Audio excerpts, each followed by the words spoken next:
36,000 কোটি টাকার 7% যদি ওনারা ফেরত দেয়, তাইলে আবার তাদের কাছে মালিকানা বুঝাই দেওয়া হবে। তাহলে চিন্তা করেন, তার মানে আপনি টাকা 82,000 কোটি টাকা মারলেন, এখন সরকার এই ব্যাংকগুলোকে বাঁচানোর জন্য আবার 36,000 কোটি টাকা দিল। এখন আপনি মাত্র 7% টাকা ফেরত দিয়ে, তার মানে হচ্ছে 2,500-3,000 কোটি টাকা ফেরত দিয়ে আপনি আবার মালিকানা পেয়ে যাবেন।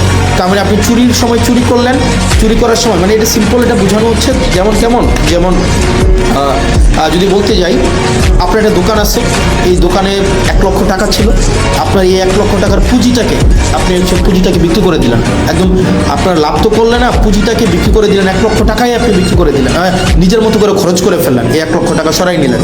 তখন কি করলো সরকার, আপনার দোকানটা যেন টিকে থাকে, কাস্টমার যেন অ্যাটলিস্ট দোকানে আসতে পারে, দোকানটা যেন টিকে থাকে, সরকার আবার 50,000 টাকা ফেরত দিল, যে তোমাকে দিল যে ভাই তুমি দোকানটাকে কোনো রকমের টিকায় রাখো। সরকার আপনাকে ফেরত দিল এবং বলল কি আগের যে মালিক, যে 1 লক্ষ টাকা নিয়ে পালাই গেছে, তাকে কোনোভাবেই আর এই দোকানের মালিকানা বুঝাই দেওয়া হবে না। এখন এই সরকার কি করলো, এই সরকার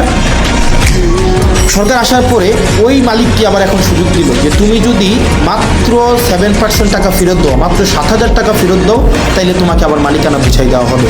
তার মানে ওই দোকানদার 1 লক্ষ টাকাও খাইছে, পরবর্তীতে সরকারের 50,000 টাকাও পাইছে, এখন মাত্র 7,000 টাকা ফেরত দিয়ে সে এখন এই দোকানের মালিকানা বুঝে পাইবে। মানে এত মানে অযৌক্তিক, অবিবেচনা প্রসূত কোনো সিদ্ধান্ত হইতে পারে, মানে বিএনপি থেকে আমরা পাইতে পারি, মানে এটা কোনোভাবেই গ্রহণযোগ্য ছিল না।